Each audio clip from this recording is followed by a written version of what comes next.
नमस्कार, देश देशांतर में आपका स्वागत है। मैं हूं कुर्बान अली। पश्चिम बंगाल विधानसभा चुनावों में कांग्रेस पार्टी और वाम दलों के बीच अपरोक्ष रूप से चुनावी समझौता होने की खबर है। इस संभावना ने राज्य में सत्ताधारी तृणमूल कांग्रेस की चिंताएं बढ़ा दी हैं। मार्क्सवादी कम्युनिस्ट पार्टी ने हाल ही में ये कहते हुए इन संभावनाओं को स्पष्ट किया है कि ममता बनर्जी के नेतृत्व वाली तृणमूल कांग्रेस सरकार को हराने के लिए सभी जनवादी ताकतों का एक व्यापक गठबंधन होना ज़रूरी है। दूसरी ओर कांग्रेस ने 294 सदस्यों वाली पश्चिम बंगाल विधानसभा में लगभग 100 सीटों की मांग की है, लेकिन ऐसा लग रहा है कि वाम मोर्चा कांग्रेस पार्टी के लिए उतनी सीटें नहीं छोड़ना चाहता जितना वो मांग रही है। इस बीच वाम मोर्चे के दो अन्य घटक दलों आरएसपी यानी रेवोल्यूशनरी सोशलिस्ट पार्टी और फॉरवर्ड ब्लॉक जैसे छोटे दल इस समझौते से चिंतित हैं। उनको लगता है कि अगर कांग्रेस पार्टी को 100 सीटें छोड़ी गईं तो उनके हिस्से की सीटों में भी कटौती हो सकती है। इस बीच सोमवार को पश्चिम बंगाल में वाम मोर्चे के अध्यक्ष बेमान बासु ने मोर्चे के 116 उम्मीदवारों की सूची जारी करते हुए कहा कि कांग्रेस पार्टी के साथ हमारी एक समझदारी बनी है, लेकिन उसके साथ कोई औपचारिक गठबंधन नहीं हुआ है।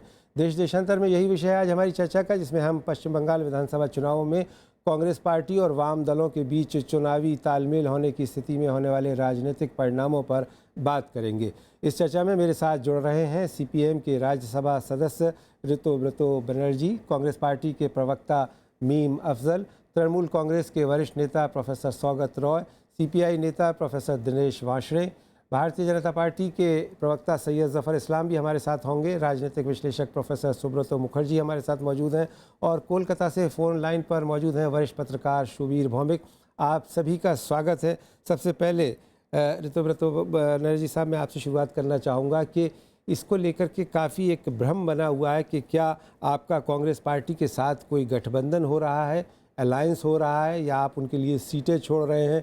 क्या स्थिति है पश्चिम बंगाल विधानसभा चुनावों में? देखिए, भ्रम का कोई सवाल नहीं है। हम लोग ये बात का जिक्र किए थे कि बंगाल का जो हालत है जी, इस हालत में जामहूरियत के ऊपर जिस तरीके के हमले हो रहे हैं, पिछले 5 साल से इस किस्म का हमले कभी हुए नहीं जी, जैसे हम लोग देख रहे हैं जी, तो ये बात का हम लोग जिक्र किए थे कि हर तरह के डेमोक्रेटिक फोर्सेस के साथ ये लड़ाई लड़ना ज़रूरी है। तो इस हिसाब से कल हम लोग 116 सीट्स का कैंडिडेचर अनाउंस है। आज प्रदेश कांग्रेस ने 75 सीट्स, कौन कौन सा सीट में प्रदेश कांग्रेस का कैंडिडेट होगा इस बात का जिक्र किया गया है। हम लोग का जो कहना है, और सिर्फ ये कांग्रेस और लेफ्ट का सवाल नहीं, ये छोड़ के भी एनसीपी फॉर्मली ऐलान कर चुका है कि वो ये हम लोग का साथ, लेफ्ट के साथ शामिल होगा। आरजेडी जेडीयू के साथ बात चल रहा है, अलग अलग पार्टी के साथ बात चल रहा है, क्योंकि जामहूरियत के खिलाफ जिस तरीके के हमले हैं, अगर इसको रेजिस्ट हम लोग कर यूनाइटेड वे से कर नहीं पाएंगे तो दिक्कत पैदा होगा। ठीक है। हमारे साथ इस वक्त कांग्रेस पार्टी के प्रवक्ता मीम अफजल भी हैं। मीम अफजल साहब, ये क्या माजरा है कि खूब पर्दा है कि चिलमन से लगे बैठे हैं, साफ छुपते भी नहीं, सामने आते भी नहीं? ये आपने लेफ्ट पार्टीज के साथ किस तरह का अलायंस किया है?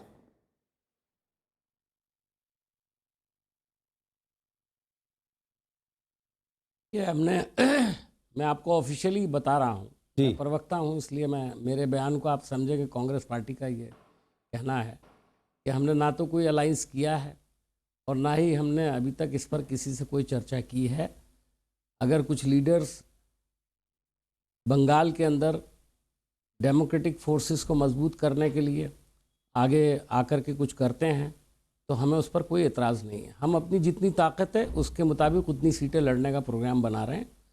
जहाँ तक हमारा एम है, हमारा एम यह है कि बंगाल के अंदर लॉ एंड ऑर्डर की सिचुएशन को ठीक किया जाए, और दूसरा सबसे अहम चीज़ है कि मोदी को बंगाल में घुसने से रोकना है। इसलिए कि मोदी जिस अंदाज से अपने कार्ड खेल रहे हैं, मुझे लगता है बंगाल और आसाम दोनों जगहों पर वो पोलराइजेशन करने की तैयारी कर रहे हैं जी। और अमित शाह ने अभी हाल ही में जो अपने युवा मोर्चा के अंदर जिस तरह की बयानबाजी और जिस तरह की तकरीर की है जी, उससे साफ जाहिर होता है कि उनका इरादा आसाम और बंगाल के अंदर पोलराइजेशन करने का है। इसलिए तमाम डेमोक्रेटिक फोर्सेस की ये जिम्मेदारी है जी कि विभाजन को रोकने की पूरी कोशिश करें। ठीक है। और लॉ एंड ऑर्डर की जो सिचुएशन बंगाल में ख़राब है उसको सही करने के लिए कांग्रेस ये काम करेगी। जी, प्रोफेसर दिनेश वांशरे, अभी आपके नेता सुधाकर रेड्डी साहब का बयान आया, उन्होंने बहुत स्पष्ट शब्दों में कहा कि हमारा कांग्रेस के पास साथ कोई गठबंधन नहीं है। तो इसे क्या नाम दें? ये एक तालमेल भी नहीं है, गठबंधन भी नहीं है, सीट शेयरिंग भी नहीं है, तो आखिर है क्या? नहीं, देखिए, हमारा साफ मत है कि जो बंगाल में चुनाव आएंगे उसमें वामपंथी मोर्चा चुनाव लड़ेगा जी। और क्योंकि बंगाल में जिस तरह से जनतांत्रिक प्रक्रिया और जनतंत्र पे जिस तरह से ज़बरदस्त हमले हो रहे और आम जनता को बड़ा नुकसान पहुंच रहा है, उसका भला भी नहीं हो रहा, इसलिए हमारा ये साफ मत है कि वामपंथी ताकतें चुनाव लड़ेंगी। पर साथ ही साथ अगर जनवाद को बचाने के लिए और ताकतें साथ आएंगी तो जैसे तो इसे हम ने कहा टैसिट अंडरस्टैंडिंग माने? नहीं, टैसिट अंडरस्टैंडिंग नहीं है ये एक समझिए कि जिस तरह से देश में जनतंत्र पे हमले चल रहे हैं, फांसीवाद का खतरा आ रहा है, उसको रोकने के लिए ये बहुत ज़रूरी है कि हम सब लोग आपस में संघर्ष करें और आगे बढ़ें। और परंतु एक बात मैं साफ कर देना चाहता हूँ भारतीय कम्युनिस्ट पार्टी की तरफ से कि हम वामपंथी ताकतों के साथ वामपंथी मोर्चा चुनाव लड़ रहे हैं। ठीक है। हमारे साथ तृणमूल कांग्रेस पार्टी के वरिष्ठ नेता प्रोफेसर सौगत रॉय भी हैं। सौगत रॉय साहब, आप किस रूप में देखते हैं ये जो कांग्रेस पार्टी और वाम मोर्चे के बीच एक तरह की समझ बनी है, जिसको वो गठबंधन कहने से तो कतरा रहे हैं, लेकिन शायद टैसिट अंडरस्टैंडिंग ही इसके लिए ज़्यादा सही शब्द होगा?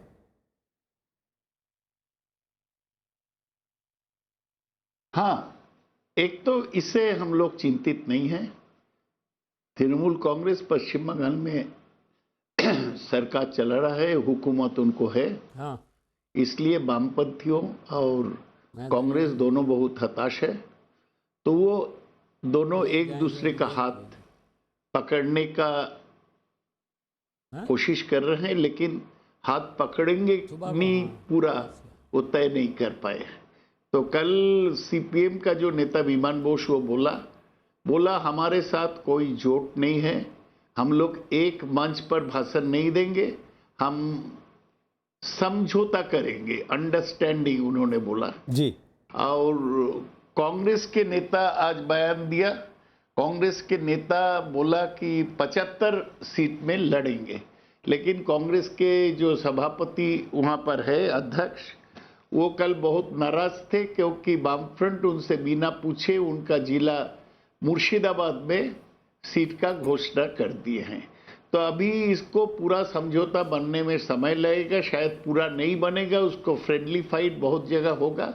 तो एक डिसयूनाइटेड डिसऑर्गेनाइज फ्रंट कैसे तृणमूल कांग्रेस जैसा संगठित पार्टी के साथ लड़ेगा जी। तो ये लड़ाई वन साइडेड है जी। लेकिन चुनाव तो चुनाव है, जनता के पास जाने पड़ेगा जी। लेकिन हम निश्चित है कि बहुत भारी बहुमत से हम ये एक तरफ बीजेपी और दूसरी तरफ वाम कांग्रेस के मोर्चा बोलिए, अंडरस्टैंडिंग को बोलिए, हराएंगे। ठीक है, लेकिन सौगत राय साहब, इस बीच में हमें ये भी खबरें मिल रही हैं, कुछ इस तरह की भी समाचार हैं कि शायद भारतीय जनता पार्टी के साथ आपकी भी कोई टैसिट अंडरस्टैंडिंग हो सकती है, इस तरह की भी कोई संभावना है?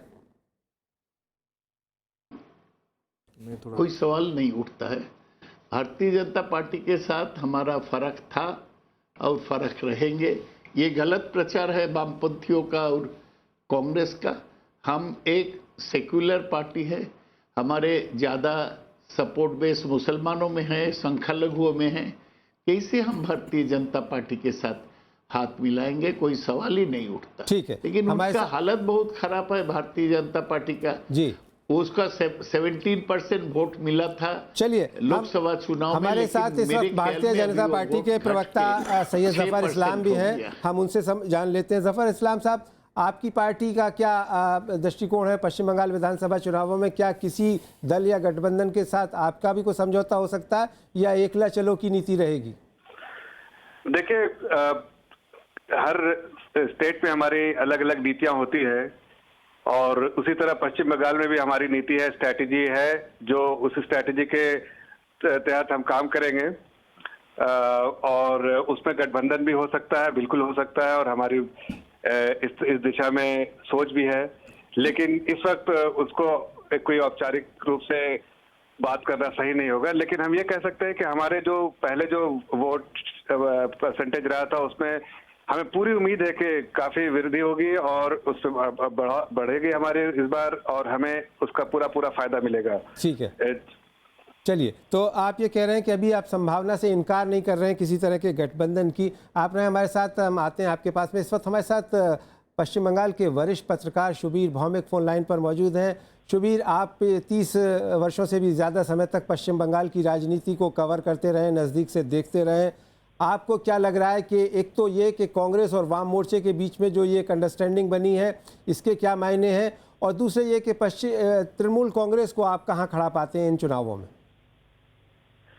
देखिए, अभी जिस तरह से कांग्रेस और मार्क्सवादी कम्युनिस्ट पार्टी के प्रवक्ताओं ने बातचीत किया, खासतौर से कांग्रेस के प्रवक्ताओं ने, इससे सौगत राय साहब बेहद बहुत खुश होंगे, क्योंकि यहाँ जो एक जबरदस्त अगर अलायंस बनता है और सीट शेयरिंग का ऐलान अगर होता है कांग्रेस और वामपंथियों के बीच, तो फिर कांटे का टक्कर बन सकता है। पर अगर इस तरह का ये चलता रहा कि साहब हम चाहते हैं कोई एक साथ मिलकर चुनाव लड़े, मगर किस तरह से लड़े इसको लेकर अगर कंफ्यूजन रहता है वामपंथियों के बीच और कांग्रेस के बीच, फिर तृणमूल कांग्रेस के लिए कोई परेशानी पैदा नहीं होगा। तृणमूल कांग्रेस जिस तरह से पॉलिटिक्स करता रहा है बंगाल में, वो आराम से निकल जाएंगे। अगर वामपंथियों को उनको कोई टक्कर देने का अगर कोई इरादा है और कांग्रेस भी अगर वो चाहती है, तो फिर वामपंथी और कांग्रेस के बीच एक स्पष्ट रूप से एक अंडरस्टैंडिंग होना बहुत जरूरी है। ये अंडरस्टैंडिंग सिर्फ सीट नहीं, ये अंडरस्टैंडिंग चुनाव लड़ने का स्ट्रैटेजी और किस तरह से जो चुनाव के वक्त जिस तरह से हादसा पैदा होते हैं उसको रोकने का स्ट्रैटेजी, इस विषय पर अगर विचार विमर्श करके एक कोई स्पष्ट स्ट्रेटेजी नहीं बनता है वामपंथी और कांग्रेस के बीच, तो अकेले के ताकत पर ना ही वामपंथी ना ही कांग्रेस तृणमूल कांग्रेस का जगरनॉट को रोक पाएगा। जहां तक भाजपा का सवाल है, ये नहीं समझते भाजपा का वोट बढ़ सकता है, थोड़ा कम सकता है, पर हम ये नहीं समझते हैं कि 2014 में जो हालत था भाजपा के लिए, वो हालत आज है। चुनाव का जहां तक सवाल है, असम में भाजपा का हालत बेहतर है, पर दिल्ली और बिहार में चुनाव हारने के बाद बुरी तरह से जो हालत पैदा हुआ है, बंगाल में भाजपा को ज्यादा कुछ कर लेगा ये हम नहीं समझते हैं। ठीक है, आप रहे शुभीर भौमिक हमारे साथ। मैं आता हूं आपके पास में। प्रोफेसर सुब्रतो मुखर्जी, अभी आपने सारे पक्षों को सुना, एक राजनीतिक विश्लेषक के रूप में आपको क्या तस्वीर उभरती हुई दिखाई दे रही है पश्चिम बंगाल? देखिए, एक चीज़ मुझे बहुत बुरा लग रहा है, जो सैफुद्दीन चौधरी आज नहीं है जी। उन्होंने ज़िंदगी भर जो कोशिश किया और पार्टी छोड़ी, इतनी सेक्रीफाइस की, उसका नतीजा हमारे सामने आ रही है, तो सैल्यूट टू हिम। उसके बाद देखिए जो पूरा बात है, अभी एक नेल्सन की एक एग्जिट पोल आई थी, उसने बोला ये आपका अलायंस हो जाए किसी भी तरह का, फिर 1% वोट का फ़र्क रहेगा। और बंगाल में देखिए ऐसे है कि पोलराइज स्टेट है, पहले भी जब CPM जीतता था 1-2% वोट से ही जीतता था, वो विधानसभा में डिस्प्रोपोर्शन दिखाता था, और उससे CPM का एरोगेंस भी था। उदय भट्टाचार्य ने एक दफ़ा बोला हम इतने, आप इतने कम हो। तो इतिहास छोड़ के आप देखेंगे अभी जो बंगाल की हालत है, जो बंगाल एक ट्रांजिशनल स्टेज में है, ये कि एक तृणमूल बहुत जल्दी बहुत बढ़ गया, CPM घट गया, और 34 साल ऐसा तो कोई भी स्टेट नहीं है जो एक पार्टी रूल किया। तो एक एबनॉर्मल सिचुएशन बंगाल में था। मैं कहूँगा 2011 में भी एबनॉर्मल था, 2014 में भी एबनॉर्मल है, अब ये नॉर्मल सिचुएशन तरफ जा रहा है। और लोगों की वोटिंग कैसे होती है, कोई हारता हुआ कैंडिडेट को वोट नहीं देना चाहता। हम भी जब बूथ में जाते हैं, भाई जिसका चांस है उसको दे। मुझे लगता है किसी तरह अलायंस हो जाता तो बहुत अच्छा होता। अलायंस नहीं हुआ, अंडरस्टैंडिंग हो गया, क्योंकि देखिए तृणमूल का भी घर का हालत अच्छा नहीं है जी। हर कॉन्स्टिट्यूएंसी में विरोध है, लड़ाई है। तो इसीलिए मुझे लगता कांग्रेस और CPM मिल जाए तो जैसे टेनिस में बोलते हैं एडवांटेज बराबर रहेगा। ठीक है, तो बनर्जी साहब, आप के लिए अभी आपने सुना शुबीर भौमिक से लेकर के सुब्रतो मुखर्जी साहब सबने कहा कि अगर आप लोग गठबंधन करके लड़ते हैं तब तो एडवांटेज होगा, लेकिन गठबंधन आप कर नहीं रहे हैं, और आपके मोर्चे में भी अलग अलग स्वर दिखाई दे रहे हैं, और अभी ये पता नहीं है कि RSP और फॉरवर्ड ब्लॉक क्या करने वाले हैं। देखिए ग्राउंड लेवल का जो रियलिटी है, सीताराम येचुरी इस दौरान जब इलेक्शन कमीशन गए थे तब भी पत्रकारों से वही बात का जिक्र किया कि शिलीगुड़ी में जब चुनाव हुआ किसी जगह में कोई बात नहीं हुआ था। और अभी तो 116 सीट्स हम लोग जो लेफ्ट फ्रंट ने ऐलान किया, आज कांग्रेस का 75 सीट्स अगर आप देखेंगे कोई ऐसा है नहीं कि वही सीट में कोई क्लैश नहीं कर रहा है। चलिए, लेकिन अभी भी 100 सीटें बची। हाँ, ग्राउंड लेवल में जो लोगों का पिटाई हो रहा है वो कौन सा पार्टी का, आज भी अभी तृणमूल का इनर फाइटिंग में लोग मर रहे हैं। ये सिर्फ सवाल नहीं कि वामपंथी लोगों के ऊपर या कांग्रेस के ऊपर पिटाई हो रहा है, और तृणमूल का लोग भी तृणमूल के इनफाइटिंग में मर रहे हैं। आज भी हुआ है, बॉम्ब फैक्ट्री अनाट। तो आप इसी से खुश हैं? नहीं, मैं आपको बोल रहा हूँ बंगाल का जो हालत है ग्राउंड लेवल में, ये सब लोग मिलकर, ये जो पीपल्स यूनिटी है, तो पीपल आज अधीर चौधरी, लेकिन आपका कोई अलायंस तो बनता हुआ नहीं नजर आ रहा। मैं आपको ये बात कहना चाहता हूँ, मैं अभी घर से आ रहा था तो टीवी में देख रहा था, पीसीसी प्रेसिडेंट बोल रहे थे कि ये कोई अपना मर्जी से कर नहीं रहा है। ग्राउंड लेवल का जो प्रेशर है, ग्राउंड लेवल जो लोग का रोज पिटाई हो रहा है, और खास करके सिचुएशन इसलिए बदतर है क्यों मैं आपको बता रहा हूं। एक पॉलिटिकल पार्टी जो सत्ता में है, शौकत राय जी का मैं बहुत आदर करता हूं, मेरे टीचर कॉलेज में हुआ करते थे, तो देखा हम लोग तृणमूल कांग्रेस के रिप्रेजेंटेटिव इलेक्शन कमीशन में जाकर बोल रहे हैं किसी भी हालत में सीआरपीएफ मत भेजो, हालत बहुत अच्छा है। हम उसी स्थिति की जिक्र नहीं कर रहे हैं। क्यों बोल रहा हूं, जो हालत नीचे है, जिस तरीके से लोगों के ऊपर हमले हुए, आज लोकसभा में एक क्वेश्चन आया था, क्वेश्चन में दिखा गया आंसर गवर्नमेंट का महिला को, आज इंटरनेशनल वुमेन्स डे है, ये रेप अटेम्प्ट और रेप का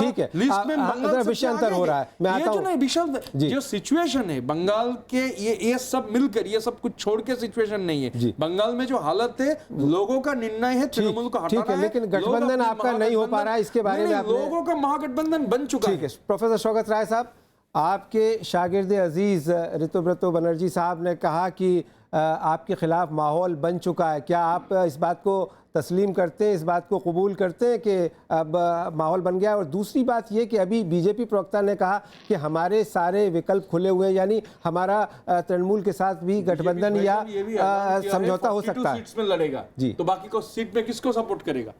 294 में सिर्फ प्रोफेसर शौकत राय का ऐलान किया है, करेगा अपने टीचर को सुन लीजिए जी। हाँ, उनको तो नहीं, मैं तो ऋतुव्रत तो मेरा अच्छा स्टूडेंट था जी, और मैं अब नहीं रहा, आदर करता हूँ जी, लेकिन लोग तो पॉलिटिक्स में आशा पर जीते हैं जी। सीपीएम का हालत इतना खराब है कि एक ठो वामपंथी दल होके भी उसको वाइजैक पार्टी कांग्रेस का सिद्धांत तोड़ के प्रकाश कराट को सिद्धांत को अलग रख के वो लोग कांग्रेस के साथ समझौता कर रहे हैं। सीपीएम का जो कमिटेड कैडर है, इससे उनको भी दिल में चोट पहुंचता है कि जो कांग्रेस विरोधिता हम बराबर किए हैं वो हम अचानक छोड़ दे रहे हैं क्योंकि नेता लोग को कॉन्फिडेंस नहीं है, वो लड़ेंगे। आप बीच में कोई बोल रहा था कि समझौता होने से 1% का डिफरेंस है। देखिए, एबीपी आनंद और नियल्सन एक समीक्षा किए थे, उनसे वो लोग बोला, उसका तो करेक्टनेस पर मेरा शक है, लेकिन वो बोला कि 44% टीएमसी और कांग्रेस सीपीएम मिलके 43%, लेकिन सीट का हिसाब में टीएमसी को 182 मिलेगा और कांग्रेस सीपीएम को 107 मिलेगा, बीजेपी को एक भी नहीं मिलेगा।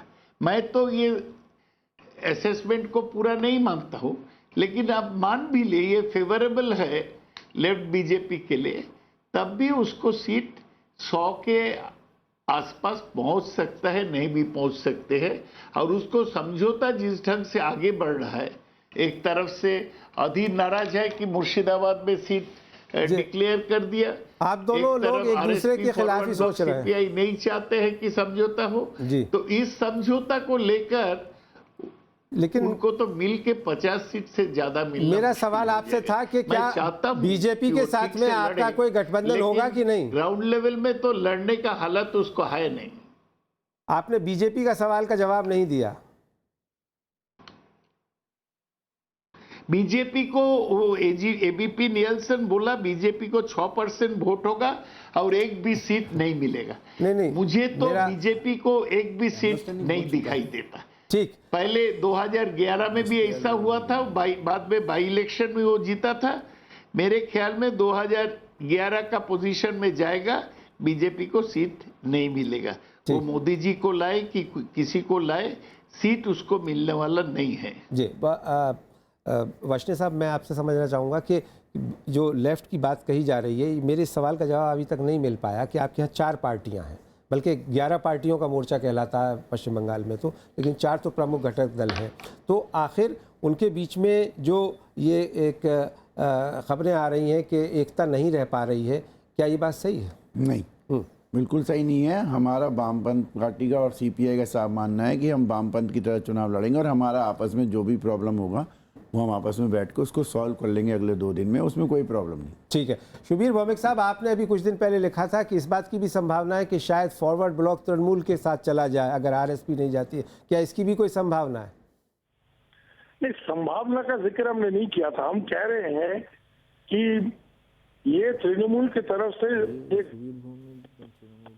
कि मोर्चा का जो यूनिटी है उसको तोड़ने का, और खास तौर से इस मामले में फॉरवर्ड ब्लॉक और आरएसपी जो कि जातीयतावादी दल है उनके तरफ उनका एक इशारा रहा है कि साहब आपके लीडर नेताजी सुभाष चंद्र बोस के साथ कम्युनिस्ट तरह से बर्ताव किया, कांग्रेस ने कैसा बर्ताव किया वो अभी नेताजी फाइल्स में निकल कर आ रहा है। तो ये एक सरासर जो है पॉलिटिकल स्ट्रेटेजी तृणमूल का रहेगा, क्योंकि सब पार्टी ये चाहता है कि उसका जो अपोजिशन है उसमें फूट डाला जाए, और इसी का नाम पॉलिटिक्स है।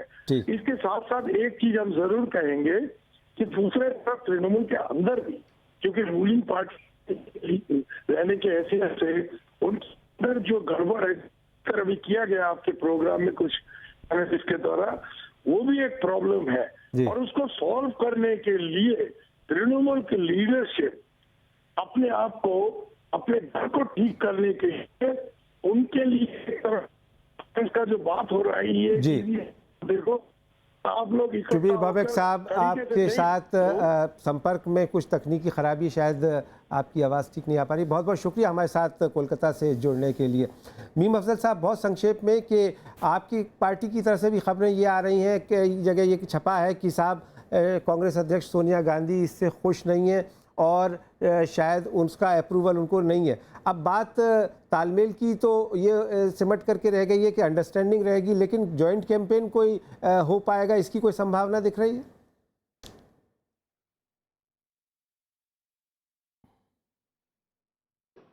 देखिए, जहाँ तक आपने कांग्रेस प्रेसिडेंट के ताल्लुक से बात कही, मैं सिर्फ इतना ही कहूँगा कि उनके खुश या नाखुश होने का सवाल तो जब पैदा होता है जब अब कोई बातचीत हो, उसके बाद ही ये कमेंट किया जा सकता है। आप जानते हैं कि हम ये बात मानते हैं कि बंगाल के अंदर हमारी ताकत जितनी है हमको उसी के हिसाब से सीटें लड़ना चाहिए, और मेरा ख्याल है मैं ये कहूँगा कि आने वाले वक्त में इस पर सभी पार्टियों को गौर करना पड़ेगा। जो एक बड़ा ख़तरा मुल्क के अंदर नज़र आ रहा है, उसके देखते हुए शायद उत्तर प्रदेश के अंदर भी ये फार्मूला अपनाना पड़ेगा, शायद आसाम के अंदर भी ये फार्मूला अपनाया जाएगा। ठीक है कि जिन पार्टियों की जितनी ताकत हो उसी ताकत के हिसाब से वो सीटों पर लड़ें, अदरवाइज वोट को डिवाइड करके बीजेपी को आने का मौका दें, फाशिज्म को आने का मौका दें। ठीक है, तो मैं समझता हूँ ये देश के हित में अच्छा नहीं है। इसलिए कांग्रेस बहुत गहराई के साथ इस सब चीज़ों का जायज़ा लेते हुए अपना काम कर रही है। जी सुब्रत मुखर्जी साहब, बिल्कुल हम इस चर्चा के अंतिम चरण में हैं। आपकी संक्षेप में टिप्पणी चाहूँगा कि क्या तस्वीर उभरती हुई देख रहे हैं आप पश्चिम बंगाल विधानसभा चुनावों में गठबंधनों की और राजनीतिक दलों की? देखिए, बराबर का टक्कर इसलिए होता जा रहा है। ऐसे ममता का आप देखेंगे जो उनकी जो पूरा रिजीम था, 54% ऑफ द इलेक्टोरेट जो बोलते हैं उसके लिए कुछ ना बेनिफिट पहुंचा। वो एक बहुत इम्प्रेसिव स्टैटिस्टिक्स है। पर अब देखिए, इंदिरा गांधी के ज़माने में इमरजेंसी के टाइम में कुछ लोग खुश थे पर लोकतंत्र ही जीता। मुझे लगता है बंगाल में उसी तरह का होगा। कुछ प्लेजेंट सरप्राइज मुझे लग रहा है आने का है। तो एक्साइटिंग इलेक्शन है, एक्साइटिंग टाइम है, और लगता है अल्टीमेटली लोकतंत्र ही जीतेगा। चलिए, बहुत बहुत शुक्रिया प्रोफेसर सुब्रत मुखर्जी, प्रोफेसर वार्ष्णेय, मीम अफजल साहब, शुबीर भौमिक साहब, और हमारे साथ भारतीय जनता पार्टी के प्रवक्ता सैयद जफर इस्लाम साहब जुड़े, और हमारे साथ ऋतुव्रत बनर्जी साहब सीपीएम के नेता। आपका भी बहुत बहुत स्वागत और एक बार शुक्रिया इस चर्चा में जुड़ने के लिए। लेकिन ये काफ़ी देखना दिलचस्प होगा कि आने वाले पश्चिम बंगाल विधानसभा चुनाव में गठबंधन किस तरह का रूप इख्तियार करते हैं, किस तरह का शेप लेते हैं, और उसके बाद जब 19 मई को नतीजे आएंगे तो पश्चिम बंगाल में किसकी सरकार बनती है ये तभी स्पष्ट हो पाएगा। बहरहाल देश देशांतर में मेरे साथ इतना ही। नमस्कार।